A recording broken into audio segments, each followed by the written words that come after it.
అండి అందరికీ నమస్కారం. సో వరలక్ష్మి వ్రతం వచ్చేస్తుంది ఇంకొన్ని డేస్లో. అందరికీ ఉంటుంది కదా అమ్మవారిని చాలా బాగా రెడీ చేసుకోవాలని, అమ్మవారి ఫేస్ బాగా డెకరేట్ చేసుకోవాలని, అమ్మవారికి మంచి శారీ కట్టాలని, అమ్మవారికి మంచి జ్యువెలరీ పెట్టి బాగా రెడీ చేసుకోవాలని అలా చాలామంది అనుకుంటారు. అలా అనుకునే వాళ్ళలో నేను ఒకదాన్నే. ఎందుకంటే నాకు అమ్మవారిని రెడీ చేయడం అంటే చాలా చాలా ఇష్టం. నేను రెడీ అవ్వడం అంటే నాకు ఎంత ఇష్టమో అలాగే అమ్మవారిని రెడీ చేయడం అన్నా కూడా నాకు చాలా ఇష్టం. ఎందుకో నాకు అమ్మవారిని రెడీ చేస్తుంటే నా కూతుర్ని రెడీ చేసినట్టు నాకు అనిపిస్తుంది. I don't know why I feel like that.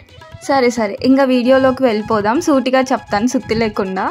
First వచ్చేసి అమ్మవారి క్రౌన్ పార్ట్ అంతా నేను ఈ ఫ్యాబ్రిక్ గ్లూ ఉంటుంది, ఆ ఫ్యాబ్రిక్ గ్లూ 30 రూపీస్ ఉంటుంది అంతే, ఎక్కడైనా దొరుకుతుంది. ఆ ఫ్యాబ్రిక్ గ్లూ తీసుకొని అమ్మవారి క్రౌన్ పార్ట్ అంతా స్ప్రెడ్ చేసేసుకున్నాను.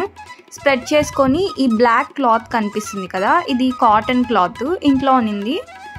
ఈ క్లాత్ తీసేసుకొని ఒక 3-4 ఇంచెస్ లెంత్ పెట్టుకొని కట్ చేసుకున్నాను, ఒక పెద్ద స్ట్రిప్. అలా కట్ చేసుకున్న తర్వాత ఇక్కడ స్ప్రెడ్ చేసిన పార్ట్, ఈ గ్లూ స్ప్రెడ్ చేసిన పార్ట్ అంతా ఈ బ్లాక్ కలర్ క్లాత్ని ఎక్కడ గ్యాప్స్ లేకుండా పైకి లేవకుండా నీట్గా అంటించేసుకున్నాను. ఎక్కడా లేవకూడదు, ఎందుకంటే ఒక్క దగ్గర గ్యాప్ వచ్చినా, ఒక్క దగ్గర పైకి లేచినా కూడా మొత్తం మనం చేసిందంతా వేస్ట్ అయిపోతుంది. కాబట్టి మనం ఎక్కడ పైకి లేవకుండా నీట్గా ఇదంతా ఈ క్రౌన్ పార్ట్ అంతా ఈ బ్లాక్ కలర్ క్లాత్ అంటించేసుకోవాలి. అలా అంటించేసుకున్న తర్వాత కాసేపు అలా పక్కన ఉంచేసుకుంటే చాలు, తొందరగానే ఇది స్టిక్ అయిపోతుంది, ఏం ప్రాబ్లం లేదు. అలా స్టిక్ అవ్వాలంటే తొందరగా పక్కన పెట్టిన తర్వాత దాని మీద ఏదైనా వెయిట్ పెట్టండి. బట్ బీ ష్యూర్ మనం పెట్టింది ఈ ఫేస్ రెండు అతుక్కోకుండా చూసుకోండి. సో అలా కొంచెం వెయిట్ పెట్టాక తొందరగానే అంటుకుపోతుంది.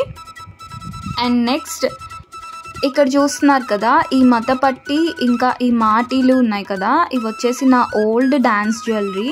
నేను ఎప్పుడో డ్యాన్స్ నేర్చుకుంటున్న ఫస్ట్, నేను అరంగేట్రం చేసేటప్పుడు ఎప్పుడో ఫస్ట్ తీసుకున్నాను హైదరాబాద్ జనరల్ బజార్లో 1500కి. బట్ ఆ తర్వాత నేను చాలా జ్యువెలరీస్ మార్చాను, ఇది అలానే ఉండిపోయింది. కానీ షైనింగ్ ఏం తగ్గలేదు, ఒక 2-3 పర్ఫార్మెన్సెస్కి వాడుంటాను అంతే. సో ఆ మాటీలు ఆ మతపట్టి తీసుకొని వాటికి ఫ్యాబ్రిక్ గ్లూ వేసేసి ఈ క్రౌన్ పార్ట్ మీద స్టిక్ చేసుకుంటున్నాను. ఈ మాటీలు వచ్చేసి కరెక్ట్గా సరిపోయాయి. అది ఫస్ట్ నుండి కూడా నేను ఈ మాటీలు వాడట్లేదు, ఎందుకంటే అవి చాలా బరువు అనిపించేవి కమ్మలతో పాటు. ఇంక ఈ మాటీలు బరువు నేను మోయలేకపోయేదాన్ని.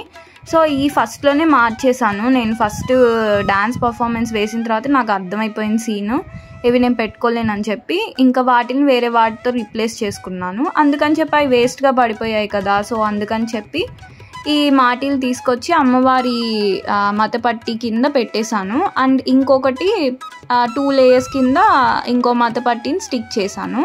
అండ్ ఇక్కడ ఈ సూర్యచంద్రులు ఉన్నారు కదా, ఇది వచ్చేసి నా రీసెంట్ జ్యువెలరీయే, నా డ్యాన్స్ జ్యువెలరీలోదే, ఇది నేను వాడుతున్నాను ప్రెజెంట్. బట్ అందుకే నేను స్టిక్ చేయకుండా ఈ సూర్యచంద్రుల్ని నేను కట్టేశాను క్రౌన్కి.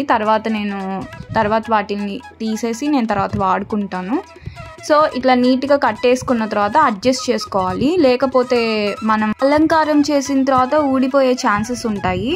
సో అందుకని చెప్పి కరెక్ట్గా ఏదైనా చాలా స్టడీగా చాలా కరెక్ట్గా ఫిక్స్ చేసుకోవాలి. నెక్స్ట్ ఈ బిళ్ళ కనిపిస్తుంది కదా, ఇవి వచ్చేసి నా జడ బిళ్ళలు. సో వాటిని తీసుకొని నేను ఫ్యాబ్రిక్ గ్లూ వేసి అమ్మవారికి తాటంకాలు కమ్మలుగా స్టిక్ చేసేస్తున్నాను. అండ్ ఈ ముక్కెర అయితే 3 సెట్స్ ఉన్నాయి నా దగ్గర. సో వాటిల్లో ఒకటి తీసుకొని దానికి కొంచెం ఇంచేసి అమ్మవారికి కరెక్ట్గా సరిపోయేలాగా గ్లూ వేసుకొని అతికిచ్చాను నోస్కి. అండ్ ఇంకోటి వచ్చేసి సూర్యుడు, చెప్పాను కదా ఫస్ట్ డాన్స్ జ్యువెలరీ దాని, అది పెట్టేశాను నెక్కి, ప్లెయిన్గా ఉండకూడదని. అండ్ ఇది కనిపిస్తుంది కదా ఇప్పుడు నేను స్టిక్ చేసేదాన్ని, అది వచ్చేసి వంకీ అనమాట. అది నేను అస్సలు వాడలేదు, బికాజ్ దానికి తాళ్ళు ఇచ్చారు, అవి వేసుకుంటే బాగోదు కదా అని చెప్పి నేను ఆ వంకీని తీసుకొచ్చి ఈ కొండకి కడుతున్నా, ఎందుకంటే ఇది కిరీటంలాగా కనిపిస్తుంది కదా. సో ఈ కొండకి ఆ వంకీని సుదిదారం వేసుకొని కుట్టేసుకున్నాను. నెక్స్ట్ ఈ కొప్పు కనిపిస్తుంది కదా, ఇది ఆండాల్ కొప్పు అంటారు, లేదా గోదాదేవి కొప్పు అంటారు. ఇది ఏ డాన్స్ జ్యువెలరీ దొరికే షాప్లో ఎక్కడైనా ఏ షాప్లో అయినా దొరుకుతుంది. సో ఈ ఆండాల్ కొప్పు తీసుకొని నేను ఈ కొండకి నేను సూది దారం వేసి కుట్టేస్తున్నాను. అండ్ నెక్స్ట్ వచ్చేసి ఇక్కడ పింక్ కలర్ స్టోన్ ఉంది కదా, ఇది వచ్చేసి నేను ఎందుకు స్టిక్ చేస్తున్నా అంటే నేను వరలక్ష్మి వ్రతంకి కట్టబోయే శారీ పింక్ కలర్ శారీ అనమాట. సో దానికి మ్యాచింగ్గా ఉంటుంది కదా అని చెప్పేసి ఈ బొట్టు పెట్టేసుకుంటున్నాను. నెక్స్ట్ అమ్మవారి లిప్స్కి లిప్స్టిక్ వేస్తున్నాను వేరే పెయింట్ బ్రష్ తీసుకొని. అండ్ చూడండి ఎంత బాగుందో, బంగారు బొమ్మలా ఉంది అమ్మవారు. రేపు నేను మొత్తం అలంకారం చేశాక వరలక్ష్మి వ్రతం రోజు మీకు ఫుల్ వీడియో మళ్ళీ పార్ట్ 2 పెడతాను, చూసేయండి. Stay tune to my channel.